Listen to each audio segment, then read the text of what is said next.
بسم اللہ الرحمن الرحیم الحمد للہ رب العالمین والصلاة والسلام علی سیدنا و مولانا محمد خاتم النبیین و امام المرسلین وعلى آلہ و اصحابہ اجمعین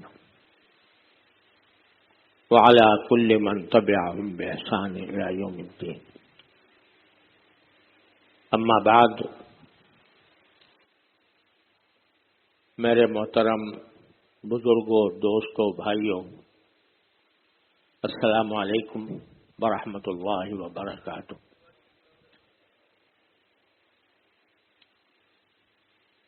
آج ہم سب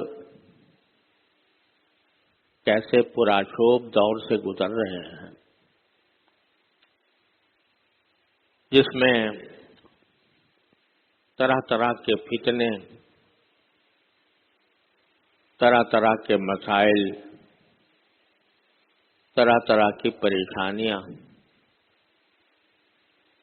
تقریباً ہر انسان اور مسلمان کو درپیش ہیں۔ عالمی سطح پر بھی، ملکی سطح پر بھی، اور انسان کی انفرادی زندگی میں بھی۔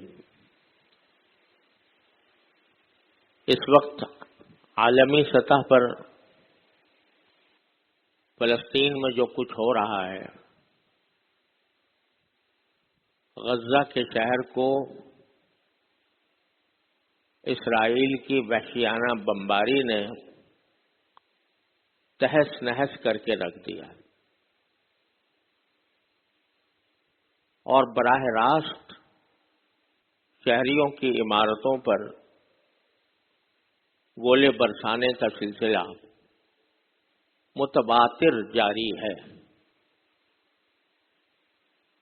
ہر چند گھنٹوں کے بعد کسی مسلمان یا فلسطینی آبادی کے علاقے پر بمباری کی جاتی ہے۔ دنیا آنکھوں سے دیکھ رہی ہے کہ اس بمباری میں بلا امتیاز مرد، عورتیں، بچے، وہ سب شہید ہو رہے ہیں، اور اب تازہ ترین اعداد و شمار کے مطابق تقریباً 8,000 فلسطینی اس بمباری میں شہید ہو چکے۔ بین الاقوامی قانون یہ ہے جنگ کا کہ مدنی آبادی، شہری آبادی پر بمباری کرنا قانوناً منع ہے، جنگی جرائم میں شمار ہوتا ہے، اور ایسے بم برسانا جس سے آگ لگے، فاسفورس کے بم، وہ بین الاقوامی قوانین کے تحت ممنوع ہے۔ اسپتالوں پر بمباری، عبادت گاہوں پر بمباری قانوناً منع ہے، اور یہ قانون جو بین الاقوامی طور پر بنایا گیا، اس کے بنانے والے تو بہت بعد میں ان کو ہوش آیا۔ اصل میں نبی کریم سرور دو عالم صلی اللہ علیہ وسلم کی تشریف آوری سے پہلے جو جنگیں ہوتی تھیں، اس میں کوئی اخلاقی قدر موجود نہیں تھی، کوئی پابندی نہیں تھی۔ دشمن ہے تو اس کو جس طرح چاہو مارو، جس طرح چاہو اس کو قتل کرو، اور عورت ہو، بچہ ہو، مرد ہو، بالغ ہو، نابالغ ہو، لڑنے والا ہو، لڑنے والا نہ ہو، سب کو ایک لاٹھی سے ہانکا جاتا تھا، اور قتل کرنے کے بھی طرح طرح کے طریقے استعمال کیے جاتے تھے۔ دنیا کی تاریخ میں پہلی بار جناب نبی کریم سرور دو عالم صلی اللہ علیہ وسلم نے جنگ کے قواعد مقرر فرمائے۔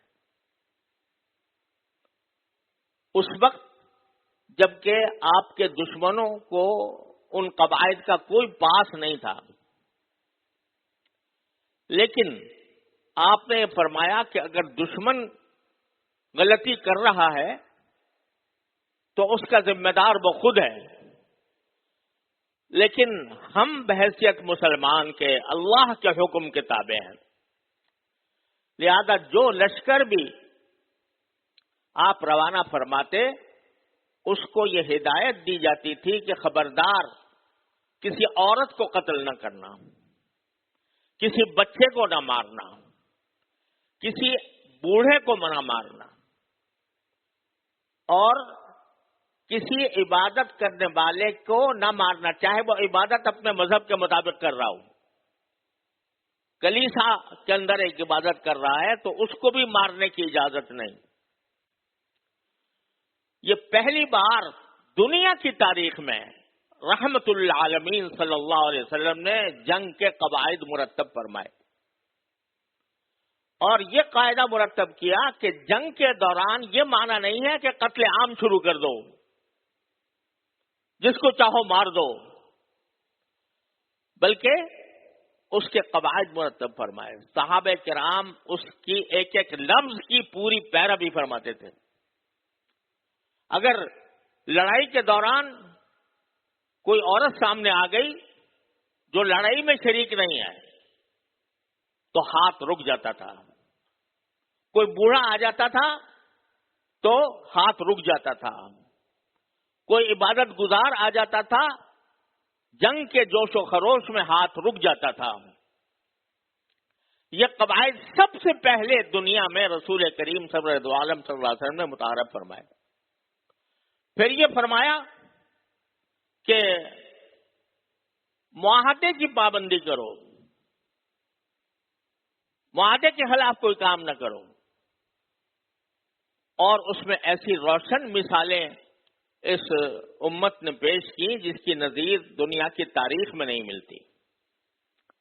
حضرت معاویہ رضی اللہ تعالیٰ عنہ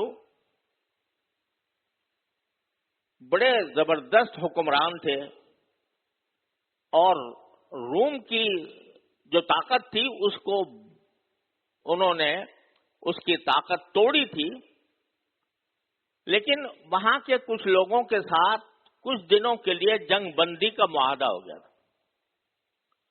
یعنی یہ وعدہ ہو گیا تھا کہ اتنی مدت تک ہم آپس میں جنگ نہیں کریں گے۔ جنگ بندی، چونکہ حضرت معاویہ بڑے سیاسی مدبر تھے، اس لیے انہوں نے یہ کیا کہ جنگ بندی جس تاریخ میں ختم ہو رہی تھی اس سے ایک دو دن پہلے اپنی فوجیں لا کر سرحد پر ڈال دی، اور یہ کہا کہ بھئی جنگ بندی کی معاہدے کی تو خلاف ورزی کرنی نہیں ہے، لیکن جو ہی مدت ختم ہو تم فوراً دشمن پر حملہ کر دینا، تاکہ وہ اچانک اس کے اوپر حملہ ہو تو وہ اس کا مقابلہ نہ کر سکے۔ چنانچہ فوجیں وہاں پڑی ہوئی تھی، لشکر وہاں پڑا ہوا تھا، ادھر وہ تاریخ کا سورج ڈوبا اور ادھر انہوں نے حملہ کر دیا رومی سلطنت کے ایک علاقے پر، اور چونکہ حملہ ان کے لیے غیر متوقع تھا، وہ یہ سمجھتے تھے کہ بھئی ابھی جنگ بندی مدت ختم ہوئی ہے، پھر فوجیں آئیں گی، پھر دیر لگے گی، تب جا کے کہیں جنگ ہوگی، تو وہ اس خیال میں تھے کہ ابھی اتنا اچانک حملہ نہیں ہوگا، لیکن وہ اچانک ہو گیا۔ کیونکہ اچانک ہو گیا تو بہت جلدی فتح ہوتی چلی گئی، بہت سے علاقے فتح کر لیے حضرت معاویہ نے۔ اب فتح کرتے ہوئے جا رہے ہیں، آگے بڑھ رہے ہیں، پیچھے سے ایک گھوڑا سوار دور سے آواز دیتا ہے، قفو یا عباد اللہ، قفو یا عباد اللہ، اے اللہ کے بندو ٹھہرو، ایک اللہ کے بندو ٹھہرو۔ حضرت معاویہ رضی اللہ تعالیٰ عنہ نے رک گئے، لشکر کو روکنے کا حکم دیا۔ جب وہ قریب آئے تو معلوم ہوا کہ وہ ایک صحابی تھے، حضرت عمرو بن عبسہ رضی اللہ تعالیٰ عنہ۔ انہوں نے کہا کہ یہ آپ نے جو اقدام کیا ہے کہ جنگ بندی کے فوراً بعد اچانک حملہ کر دیا، یہ رسول کریم صلی اللہ علیہ وسلم کے ارشاد کے خلاف ہے۔ کیوں؟ اس لیے کہ میں نے اب رسول کریم صلی اللہ علیہ وسلم کو اپنے کانوں سے فرماتے ہوئے سنا کہ من کان بینہ بین قوم عہد فلا یحلنہ ولا یشدنہ حتی یمضی اجلہ، او کما قال صلی اللہ علیہ وسلم۔ میں نے اپنے کانوں سے رسول اللہ صلی اللہ علیہ وسلم کو یہ فرماتے ہوئے سنا ہے کہ جب کسی قوم کے ساتھ کوئی معاہدہ ہو جنگ بندی کا، تو اس مدت میں اس قوم کے خلاف فوجی تیاری بھی جائز نہیں ہے۔ اس مدت میں آپ گھوڑوں پر زین بھی لگا سکتے ہیں، آپ وہاں پر گھوڑوں کا لشکر بھی اپنے جگہ پر اپنے ملک میں بھی تیار نہیں کر سکتے۔ لہذا آپ نے جو یہ کام کیا ہے، جو یہ فتح کیا علاقہ، یہ رسول کریم صلی اللہ علیہ وسلم کے ارشاد کے خلاف ہے، معاہدے کے خلاف ہے۔ کیوں ہی حضرت معاویہ رضی اللہ تعالیٰ عنہ نے نبی کریم صلی اللہ علیہ وسلم کا ارشاد سنا، فوراً حکم دیا فوجیں واپس چلی جائیں، فوجیں واپس چلی جائیں۔ جو علاقہ فتح کیا گیا تھا وہ واپس لوٹا دیا۔ کیوں؟ اس لیے کہ سرکار دو عالم صلی اللہ علیہ وسلم نے جنگ کے کچھ قواعد بنائے، اور جتنے جہاد ہوئے ان سب میں ان قواعد کی، ان اخلاق کی، ان ہدایات کی پوری پابندی کی گئی صحابہ کرام کی طرف سے۔ یہ حکم دیا گیا تھا کہ جب کسی دشمن کے اوپر وار کرو تو قتل کرنا تو جائز ہے دشمن کو، لیکن مسلح نہ کرنا، یعنی اس کے ناک کاٹ دی، اس کے کان کاٹ دیے، اس کے ہاتھ کاٹ دیے، مسلح کرنا جائز نہیں ہے۔ لا تمثلوا، یعنی مسلح نہ کرنا، ہاتھ پاؤں یا اعضا کو مت کاٹنا، اپنے دشمن کے اعضا کو بھی مت کاٹنا، جنگ کے دوران مت کاٹنا۔ قریش کے لوگوں نے جنگ احد کے اندر بہت سے لوگوں کے ہاتھ پاؤں کاٹے تھے، مسلح کیا تھا۔ حضرت حمزہ رضی اللہ تعالی عنہ کو شہید کر کے ان کا کلیجہ نکال کر کچا چبایا گیا تھا، اور بڑے ڈھیٹ انداز میں اس وقت ابو سفیان کافر تھے، انہوں نے کہا تھا کہ وَسَتَجِدُونَ فِي الْقَوْمِ مُسْلَةً لَمْ آمُرْ بِهِ وَلَمْ يَسُؤْنِي، کہ صحابہ کرام سے رسول کریم صلی اللہ علیہ وسلم سے خطاب کر کے کہا تھا کہ آپ جنگ کے اندر دیکھیں گے کہ ہم نے بعض لوگوں کا مسلح کیا ہے، یعنی اس کے اعضا کاٹے ہیں، میں نے اس کا حکم تو نہیں دیا تھا، لیکن مجھے کچھ برا بھی نہیں لگا، لم آمر بھی ولم یسؤنی، تو وہاں انہوں نے کیا مسلح۔ سرکار دو عالم صلی اللہ علیہ وسلم فرمایا مسلمان کے لیے جائز نہیں ہے کہ وہ مسلح کرے۔ یہ قوانین ساری تاریخ انسانیت میں سب سے پہلے نبی کریم سرور دو عالم صلی اللہ علیہ وسلم نے وضع فرمائے۔ یہ بین الاقوامی قوانین جو بنے وہ سارے صدیوں کے بعد، لیکن کیسے بنے کہ وہ صرف بڑی بڑی طاقتوں کا تحفظ دینے کے لیے ہیں۔ اب آپ دیکھیے کھلی آنکھوں یہ صورتحال ہو رہی ہے، بچوں کو مارا جا رہا ہے، عورتوں کو مارا جا رہا ہے، ہسپتالوں پہ حملے کیے جا رہے ہیں، مسجدوں پر، کلیساؤں پر حملے ہو رہے ہیں، اور اس طرح بمباری کی جا رہی ہے کہ وہ خود بخود مسلح کے مرادف ہے۔ کسی کا ہاتھ کٹا ہوا ہے، کسی کا پاؤں کٹا ہوا ہے۔ وہاں کہ لوگوں کے ذوق شہادت کا یہ حال ہے کہ میں نے دیکھا کہ بچے جو ہیں، بچے نوجوان 15 سال کے 16 سال کے، وہ اپنے ہاتھوں پر نام لکھوا رہے ہیں، اپنا شوق ذوق سے لکھوا رہے ہیں۔ کیوں لکھوا رہے ہیں؟ کہ جب بمباری میں ہم کہیں ملبے کے نیچے دبیں گے اور ہماری لاش سامنے آئے گی تو کم از کم ہمارا پتہ چل جائے گا کہ یہ فلاں شخص ہے۔ شوق ذوق سے لوگ لکھوا رہے ہیں، ہنس کر اپنا نام لکھوا رہے ہیں۔ ان بچوں کے اوپر بمباری ہو رہی ہے۔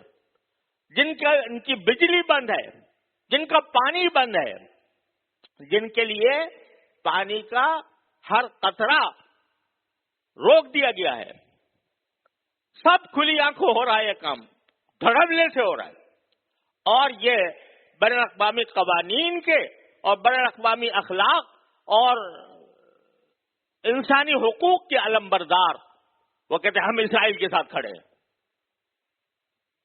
اور کہتے ہیں خوب ظلم کرو تم ان فلسطینیوں پر، جتنا کر سکتے ہو کرو۔ یہ ان حالات میں ہم اس وقت ہیں، اور جب یہ خبریں سنتے ہیں تو کون سا مسلمان ایسا ہوگا جس کا دل روتا نہ ہو۔ ایک رسول کریم صلی اللہ علیہ وسلم کے ارشاد کے مطابق دنیا کے کسی بھی خطے میں کسی مسلمان بھائی کے اوپر ظلم ہو رہا ہو تو ہر مسلمان کے دل میں اس کی تڑپ ہونی چاہیے۔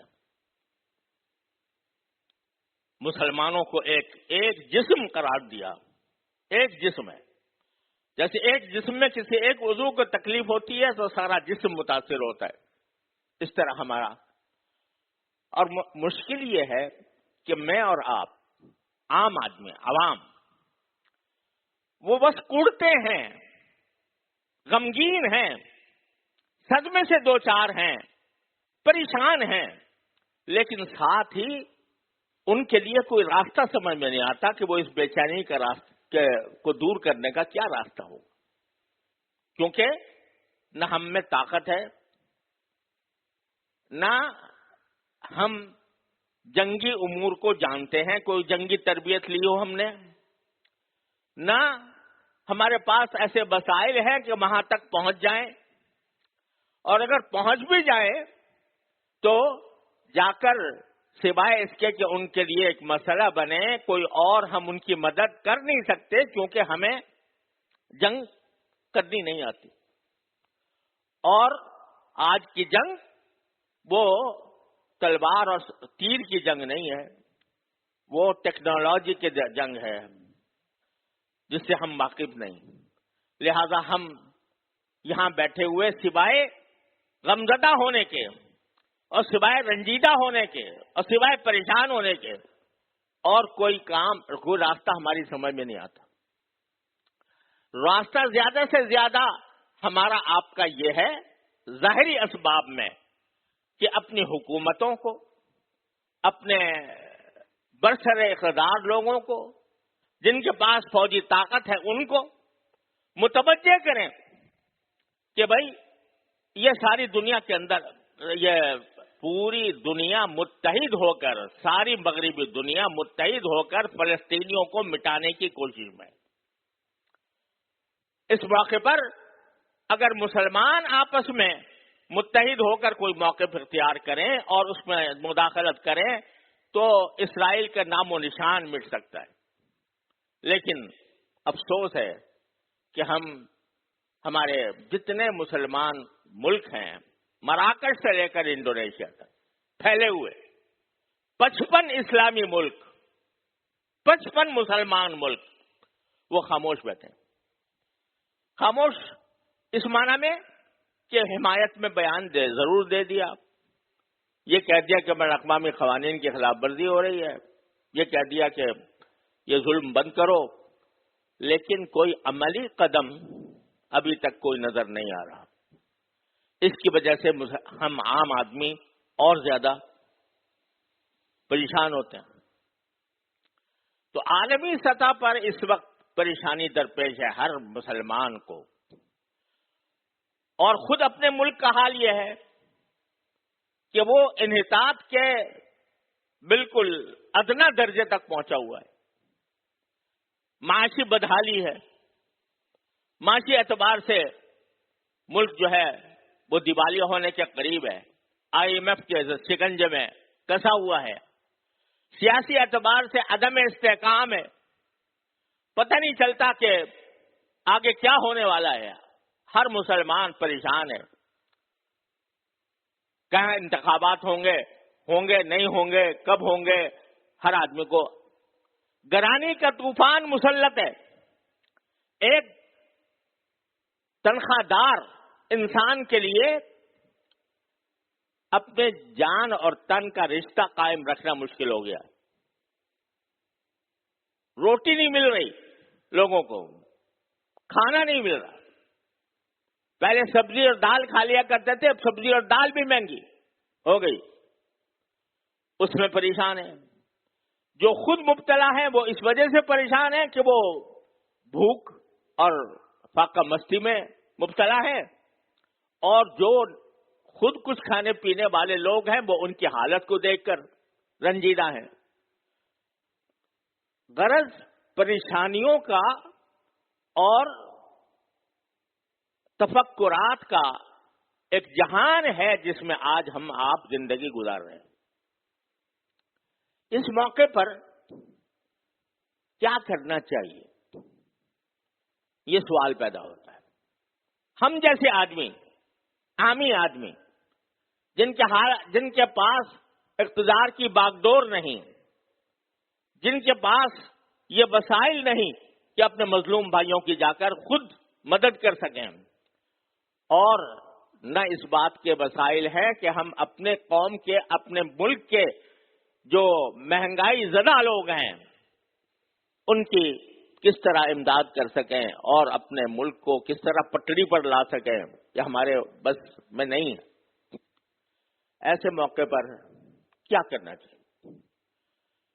تو اس میں گزارش یہ کرنی ہے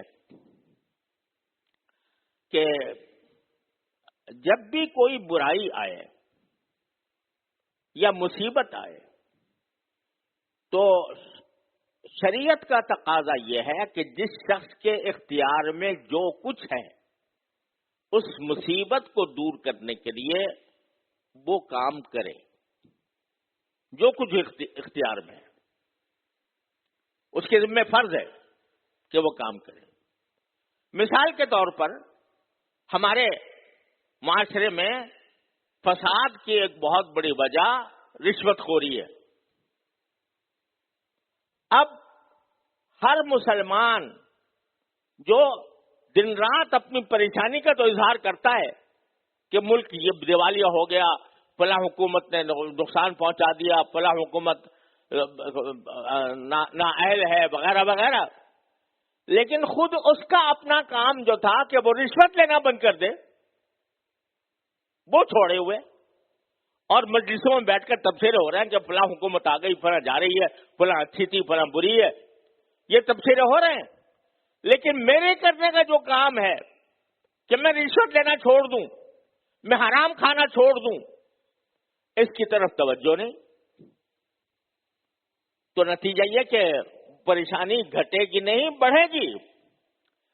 اور اگر ہر شخص اپنا فرض منصبی اپنے جگہ پر ادا کرے, پہلا کام یہ جو کچھ تمہارے اختیار میں ہے وہ کرو.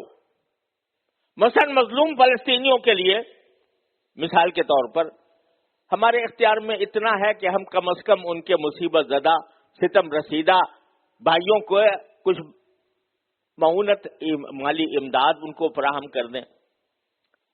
تو اس کا تھوڑا سا بہت سلسلہ ہم نے شروع کیا ہے. کوئی بہت زیادہ ایسا نہیں ہے کہ وہاں پر رقم پہنچانا بہت آسان ہو اور ادھر ہم نے دی ادھر وہاں پہنچ گئی, بلکہ اس کے بہت سے اس کو مراحل طے کرنے پڑتے ہیں جب وہاں پہنچتی ہے. الحمدللہ پہنچ رہی ہے لیکن دھیرے دھیرے.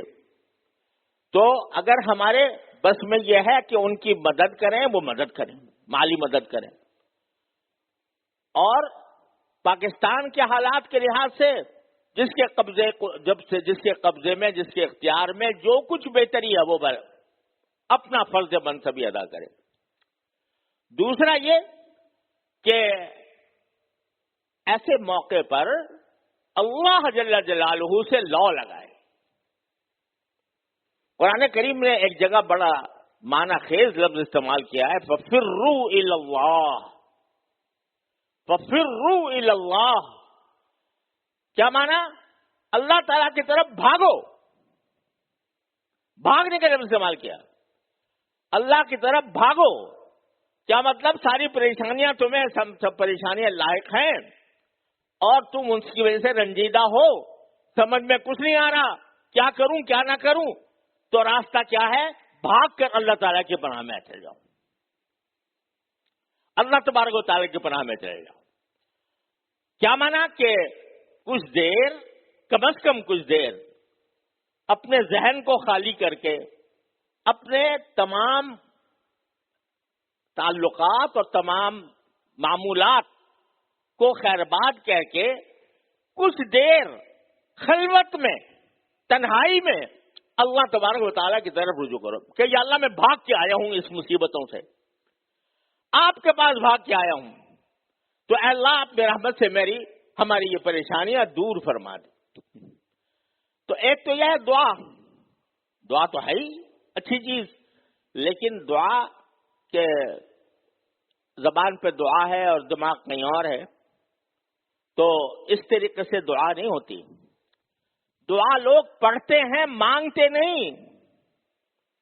دعا پڑھنے کی چیز نہیں ہے، دعا مانگنے کی چیز ہے۔ اس طرح مانگو جیسے کوئی بیکاری مانگتا ہے اللہ تبارک و تعالیٰ سے۔ اس طرح چند لمحات باری تعالیٰ کی بارگاہ میں حاضر ہو کر کچھ لمحات گزارو کہ یا اللہ ہم پھنس گئے اس مصیبت میں، ہم پھنس گئے ان مصائب میں، ان مشکلات میں، اس کے کھولنے والے آپ کے سوا کوئی اور نہیں ہے۔ لا حول ولا قوت الا باللہ کہ کیا مانا کہ کسی میں طاقت نہیں ہے سوائے اللہ کے، کسی میں قوت نہیں ہے سوائے اللہ کے۔ اس کو پڑھ کر اللہ تعالیٰ کی طرف رجوع کرے، ہر مسلمان کرے، ہر جگہ خلوت میں بیٹھ کر ففروا الی اللہ پر عمل کرو، بھاگ کر اللہ تعالیٰ کے پاس جاؤ۔ لیکن چونکہ ہم مانگتے نہیں، مانگنے کی طرح نہیں مانگتے، تو اس وجہ سے بس ہر وقت تبصرے کرتے رہتے، فلاں جگہ یہ ہو گیا، فلاں جگہ یہ ہو گیا، لیکن وقت اس میں ضائع کر کے اللہ تعالیٰ کی طرف رجوع نہیں کرتے۔ تو اس وقت ہمارے کرنے کا کام کیا ہے؟ ففروا الی اللہ، اللہ کی طرف بھاگ کر جاؤ، اللہ سے مانگو، اور وہ ایسا رحیم و کریم ہے۔ ٹھیک ہے، باوجود دعا کے بھی کچھ عرصے آزمایا بھی جاتا ہے۔ حضرت یونس علیہ السلام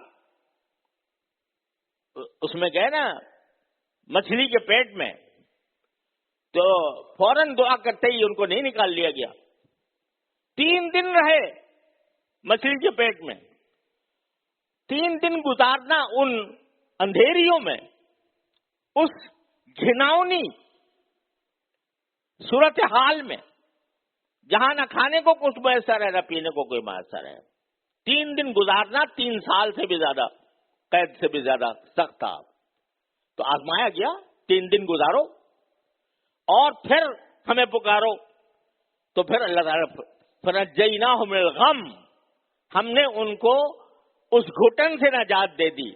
پھر فرمایا وَكَذَلِكَ نُنْجِي الْمُؤْمِنِينَ، اسی طرح ہم مومنوں کو نجات دیتے ہیں۔ کیا مطلب؟ کہ ہر آدمی مچھلی کے پیٹ میں جائے گا اور وہاں جا کے مانگے گا اور پھر نجات ملے گی؟ نہیں، مطلب یہ کہ جب بھی بندہ اس جذبے کے ساتھ مانگے گا جس جذبے سے حضرت یونس علیہ السلام نے مانگا تھا کہ لا الہ الا انت سبحانک انی کنت من الظالمین، تو اللہ تعالیٰ نجات دیں گے۔ اور اگر پھر بھی نجات مقدر میں نہ ہو تو بھروسہ رکھو اللہ پر، جو اللہ تعالیٰ کا فیصلہ ہے اس پر راضی رہو۔ یہ ہے ایک مسلمان کے کرنے کا کام۔ اللہ تعالیٰ ہم سب کو اس کی توفیق عطا فرمائے۔ وصلی اللہ تعالیٰ علی خیر خلقہ سیدنا مولانا محمد وعلی آلہ واصحابہ اجمعین۔